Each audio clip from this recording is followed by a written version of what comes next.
Social मीडियावरील कथित आक्षेपार्ह वक्तव्याप्रकरणी मुस्लिम समाजात तीव्र संतापाची भावना व्यक्त होतीये. आपण पाहायला सुरुवात केली आहे दैनिक जनतेचे मत न्यूज नेटवर्क. आज मुस्लिम समाजातील 9 तरुण आणि नागरिकांनी तहसीलदार तसेच पोलीस निरीक्षक यांना निवेदन देऊन संबंधित महिलेविरुद्ध तात्काळ कायदेशीर कारवाई करण्याची मागणी केली आहे. निवेदनात म्हटलं की सोशल मीडियावर इस्लाम धर्म प्रेषित मोहम्मद पैगंबर यांच्या पत्नी आणि मुस्लिम समाजाविषयी कथितरित्या आक्षेपार्ह वक्तव्य करण्यात आली असून यामुळे मुस्लिम समाजाच्या धार्मिक भावना दुखावल्या गेल्या. निवेदन देणाऱ्यांचं म्हणणं आहे की इस्लाम धर्मात प्रेषित मोहम्मद पैगंबर यांना अत्यंत सर्वोच्च आणि आदरणीय स्थान आहे.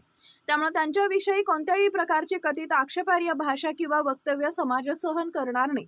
अशा प्रकारच्या कथित वक्तव्यामुळे समाजात तेढ निर्माण होण्याची शक्यता असून कायदा व सुव्यवस्थेचा प्रश्न निर्माण होऊ शकतो अशी भीती व्यक्त करण्यात आली आहे.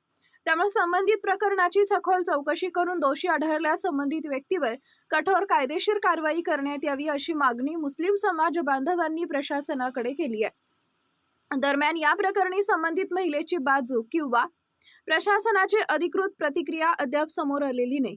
तक्रारीतील आरोपांची अधिकृत चौकशी आणि कायदेशीर प्रक्रिया सुरू झाल्यानंतरच अंतिम निष्कर्ष संबंधित स्पष्ट येईल. संबंधित महिलेवर तत्काळ गुन्हा दाखल करून FIR नोंदवण्यात यावा आणि त्या FIRची प्रत आम्हाला देण्यात यावी अशी मागणी निवेदनामध्ये करण्यात आली आहे.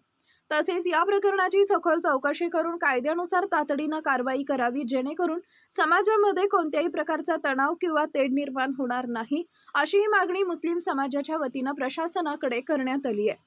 दैनिक जनतेचे मत न्यूज नेटवर्क, लोहा, नांदेड.